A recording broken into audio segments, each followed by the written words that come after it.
Good morning. Welcome at the online portal of PP classes. Myself, your new mentor of physics, Abhishek Yadav, IIT JEE NEET TGT PGT के प्यारे aspirant. आज हम लोग पढ़ने वाले हैं कोनिकल पेंडुलम। क्या पढ़ने वाले हैं? Conical pendulum. कोनिकल पेंडुलम क्या होता है? जब किसी स्ट्रिंग को या किसी स्ट्रिंग की सहायता से किसी ऑब्जेक्ट को बॉब को बांध कर ऐसे लटका दे, ठीक। उसके बाद स्ट्रिंग को थोड़ी सी हेल्प दे दें ताकि बॉब एक हॉरिजॉन्टल सर्किल में सर्कुलर मोशन कर पाए, तो स्ट्रिंग के द्वारा एक कोन शेप क्रिएट होगा। क्या क्रिएट होगा? कोन। यानी कि स्ट्रिंग से एक बॉब लटका दिया है फिक्स्ड पॉइंट से, और बॉब को सर्कुलर मोशन में, हॉरिजॉन्टल सर्कुलर मोशन में मोशन करा रहे हैं। फिर स्ट्रिंग कैसे चलेगी? इस तरह से एक कोन फॉर्म करेगी। क्या बनाएगी? कोन। तो इस पूरे एडजस्टमेंट को हम लोग क्या कहते हैं? Conical pendulum. बात समझ में आ गई है? चलिए देखिए, हेडिंग डालिए conical pendulum. Conical pendulum.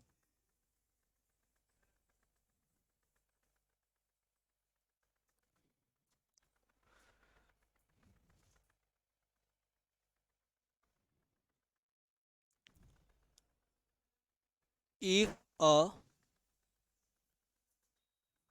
if an object is attached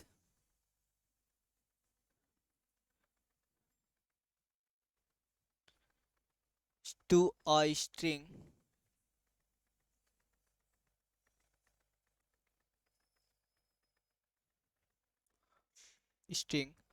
and doing circular motion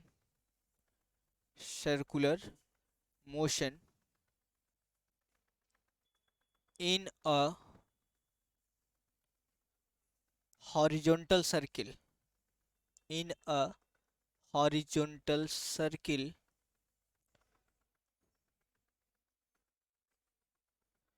such that string string form a cone. This adjustment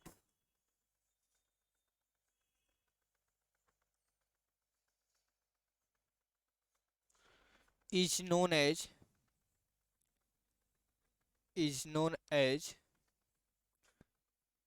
conical pendulum.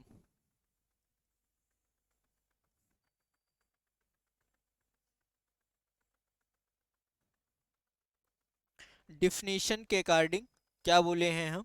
किसी बॉब को एक रस्सी की सहायता से बांध कर लटका दीजिए, फिर बॉब को एक हॉरिजॉन्टल सर्किल में मोशन करने के लिए फ्री कर दीजिए, ठीक। बॉब हॉरिजॉन्टल सर्किल में मोशन करे और इस तरह से मोशन करे कि जिस स्ट्रिंग से लटका हुआ है वह स्ट्रिंग एक कोन शेप फॉर्म करे। क्या बनाए? कोन। तो इस पूरे एडजस्टमेंट को हम लोग क्या बोल देंगे? Conical pendulum. फिगर के अकॉर्डिंग देखिए, ये कोई मान लीजिए रिगिड सीलिंग है। इस रिगिड सीलिंग से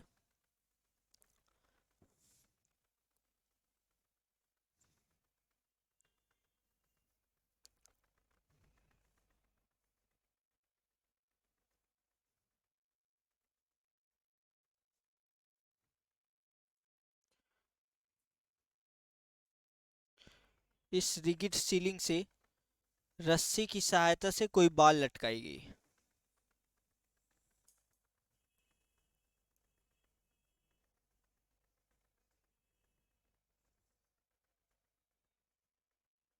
ठीक।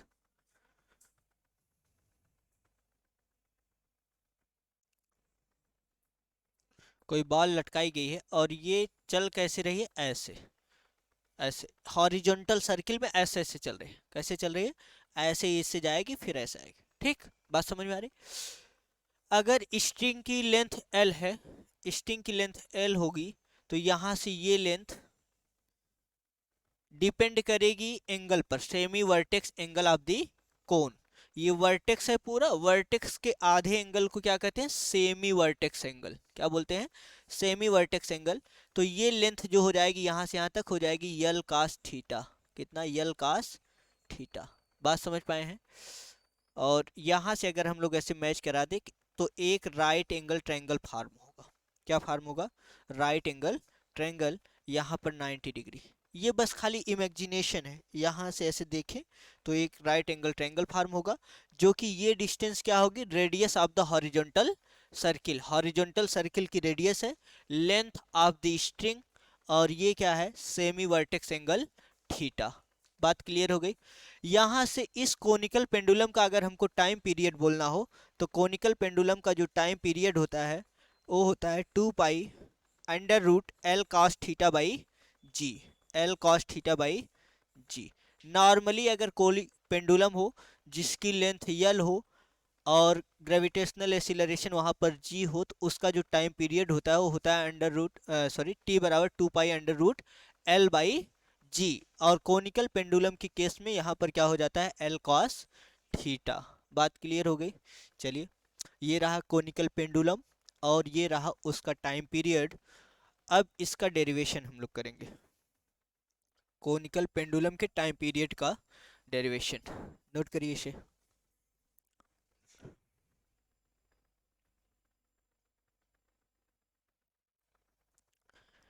डेरिवेशन देखिए इसका, proof.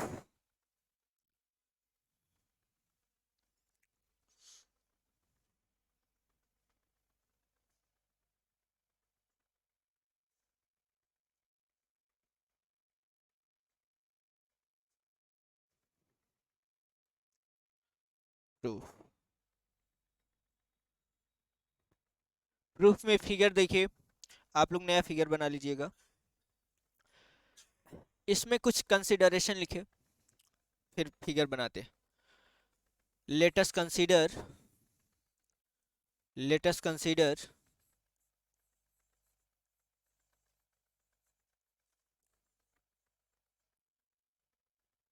a particle of mass m, a particle of mass m is moving with speed, with speed v in horizontal circle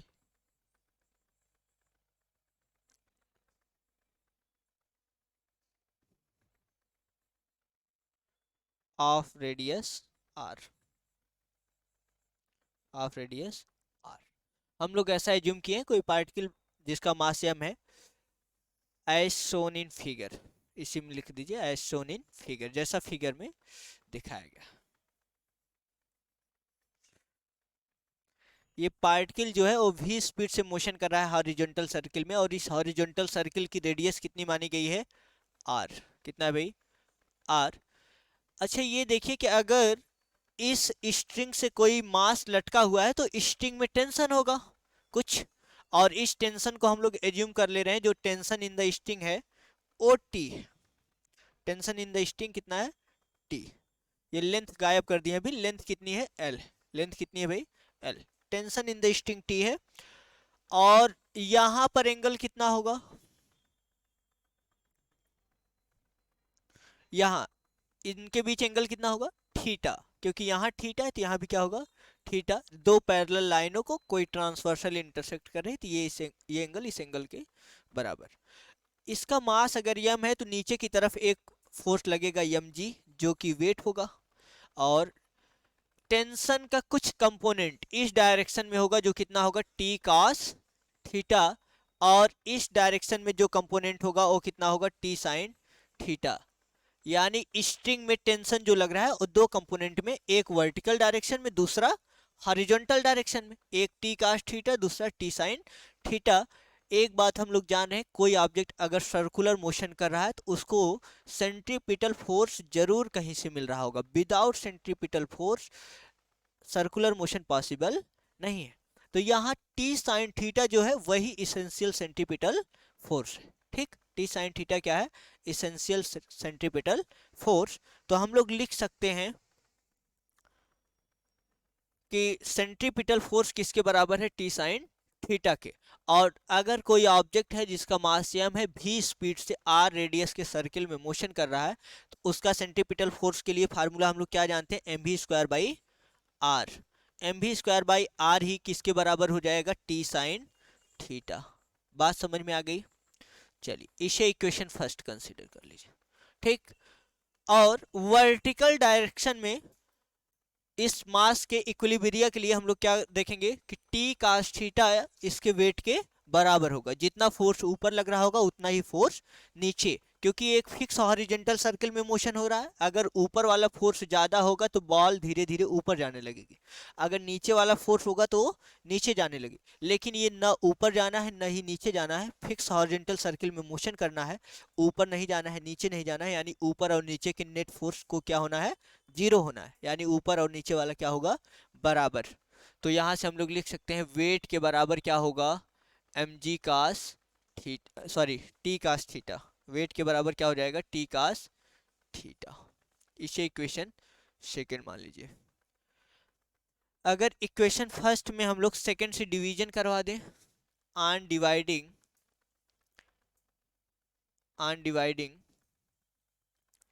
equation first by second,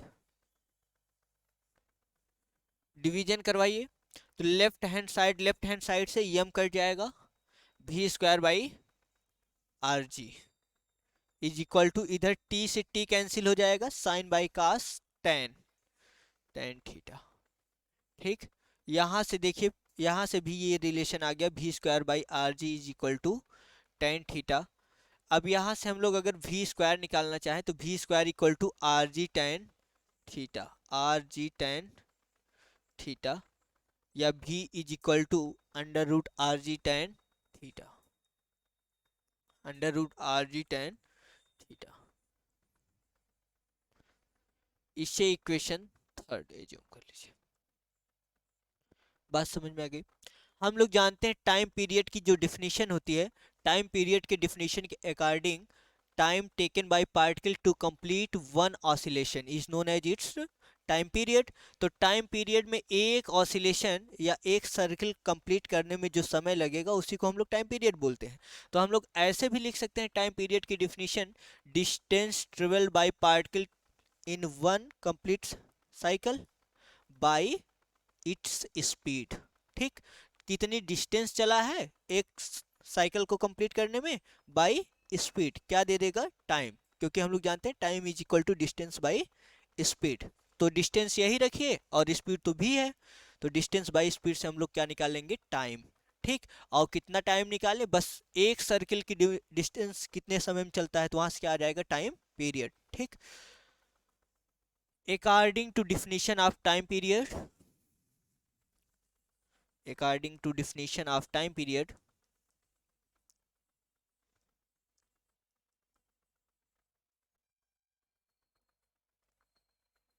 क्या है टाइम पीरियड की definition? One complete cycle में चली गई distance by speed, distance travelled by particle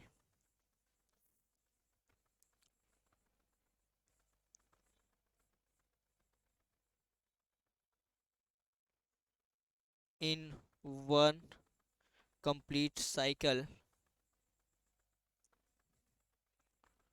by its speed. ठीक। चलिए आगे देखिए।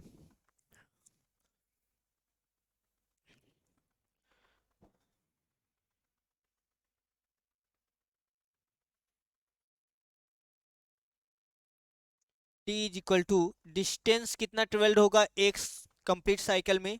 फिगर को देखिए, ये रेडियस आर, रेडियस कितनी है? आर। तो एक हॉरिजॉन्टल सर्किल में पार्टिकल द्वारा कितनी डिस्टेंस कवर की जाएगी? 2 पाई आर, जितना सरकमफ्रेंस ऑफ द सर्किल होगा। तो यहां से हम लोग लिख पाएंगे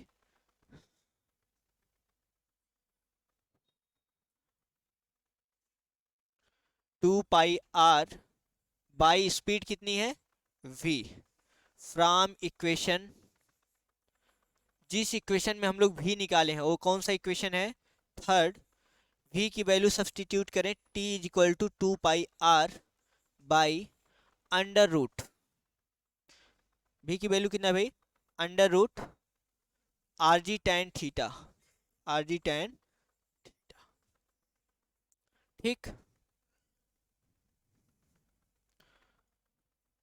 अब यहां से हम लोग लिख सकते हैं t is equal to 2 pi, under root में 2 पाई के अलावा पूरी क्वांटिटी लिखने से हम लोग ऐसे लिख सकते हैं, या तो इस अंडर रूट आर से पूरे आर को कट करें तो अंडर रूट आर आएगा, तो under root R by G tan theta, G tan theta. और हम लोग आर की वैल्यू जानते हैं, नहीं जानते हैं तो फिगर से देख लीजिए, फिगर के अकॉर्डिंग आर कितना आ जाएगा, यहाँ एंगल थीटा है, यहाँ एंगल कितना है, थीटा। तो ये एक राइट एंगल ट्रायंगल बन रहा है, एंगल के सामने वाली साइड परपेंडिकुलर, सबसे बड़ी वाली हाइपोटेनस। तो यहाँ से हम लोग लिख सकते हैं sine theta is equal to perpendicular by hypotenuse. यहाँ लिखिए, from figure, from figure sine theta is equal to क्या है भाई, परपेंडिकुलर में आर था और हाइपोटेनस में length of the string L, तो यहाँ से R equal to L sine theta, L का इधर मल्टीप्लाई हो गया, R is equal to L sine theta, ठीक। यही आर की वैल्यू ऊपर वाले इक्वेशन में रख दीजिए, इससे इक्वेशन नंबर 4 नहीं हुआ है ना, इक्वेशन 3, तो इसको इक्वेशन 4 रख दीजिए, 4 में आर की वैल्यू रख दीजिए। ऑन substituting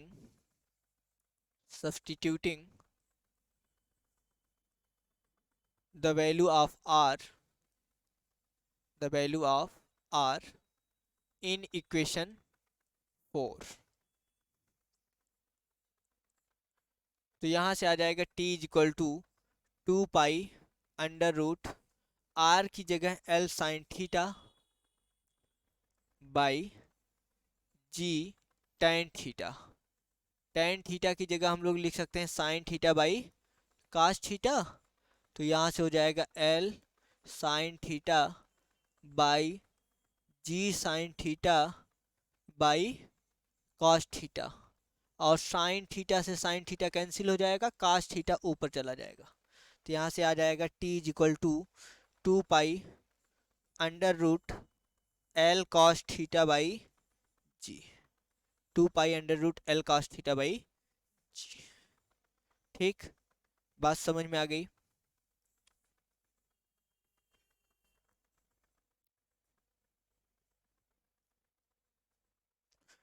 जिस परिणाम की हम लोग को आवश्यकता थी वो आ चुका है, ठीक। t is equal to 2 pi under root L cos theta by G, ये टाइम पीरियड का फार्मूला है किसके लिए, कोनिकल पेंडुलम के लिए, ठीक। नोट करिए।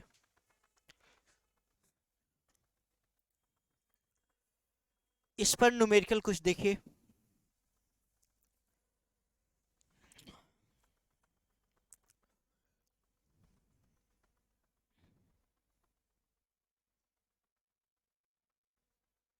Problem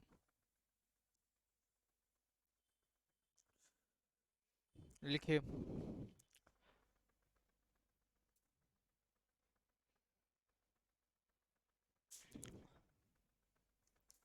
if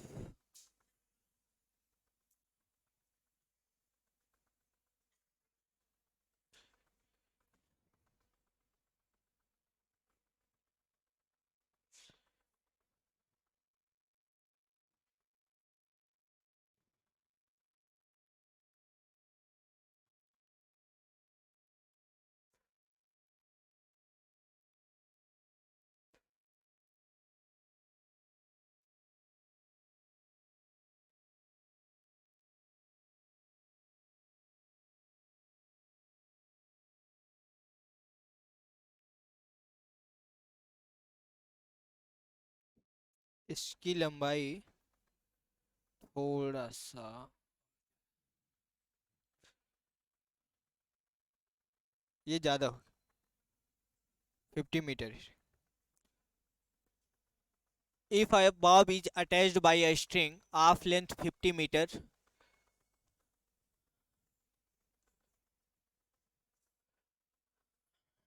50 metre and free to move and free to move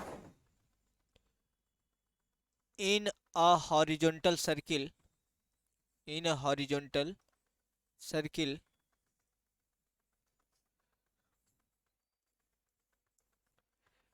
in such a way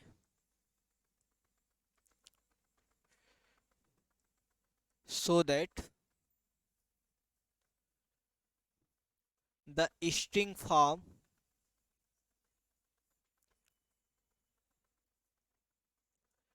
a cone of semi vertex angle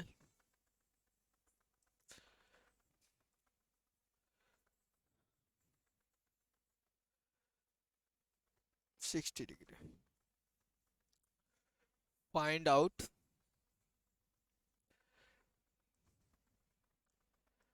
time period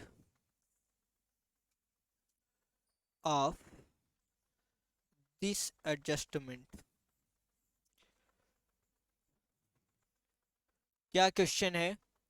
एक बॉब है जिसको 50 मीटर लेंथ वाली स्ट्रिंग से लटकाया गया है और हॉरिजॉन्टल सर्किल में मोशन करने के लिए फ्री कर दिया गया, और इस तरह से बॉब मोशन करे हॉरिजॉन्टल सर्किल में ताकि जो स्ट्रिंग है वो कोन बनाए। क्या बनाए? कोन। और कोन का सेमी वर्टेक्स एंगल कितना हो? 60 डिग्री। कितना हो भाई? 60 डिग्री। तो यहाँ से हम लोग को बताना है इस टाइप के एडजस्टमेंट का टाइम पीरियड, यानी कि जो बॉब होगा कितने सेकंड में एक चक्कर कंप्लीट कर लेगा। ठीक,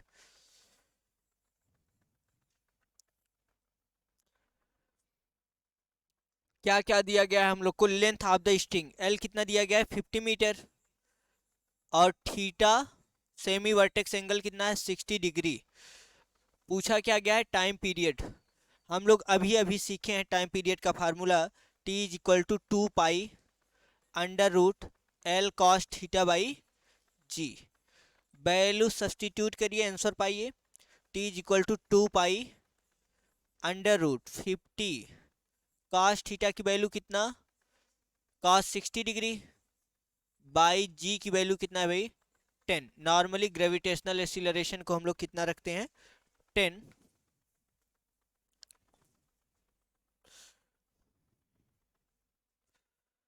यहाँ से t इज इक्वल टू 2 पाई 2 पाई और 50 cos 60 की वैल्यू हो जाएगी 1/2, और यहाँ से हो जाएगा 50 इंटू 1/2 25 लिख दें। 25/10 या t is equal to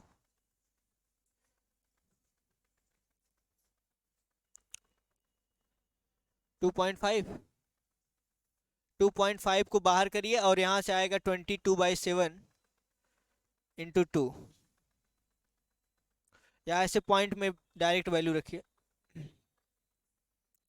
t is equal to 2 into 3.14 into under root 2.5।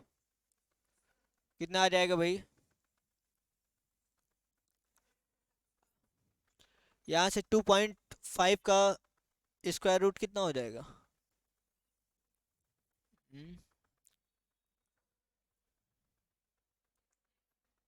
1.58। अरे स्क्वायर रूट हट जाएगा ना। 1.58 और इनका मल्टीप्लाई कर दीजिए तो t इज इक्वल टू कितना आ जाएगा मल्टीप्लाई करने के बाद? देखिए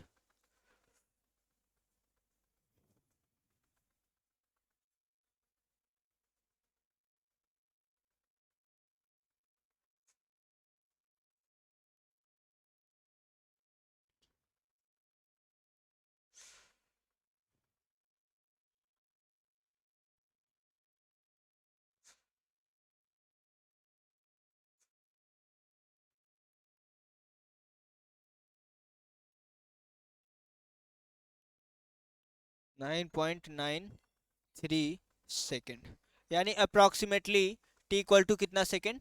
10 सेकेंड। ठीक, बात समझ में आ गई? टाइम पीरियड कितना होगा? t equal to 10 second. आज की बात बस यहीं तक। Thank you, thank you very much.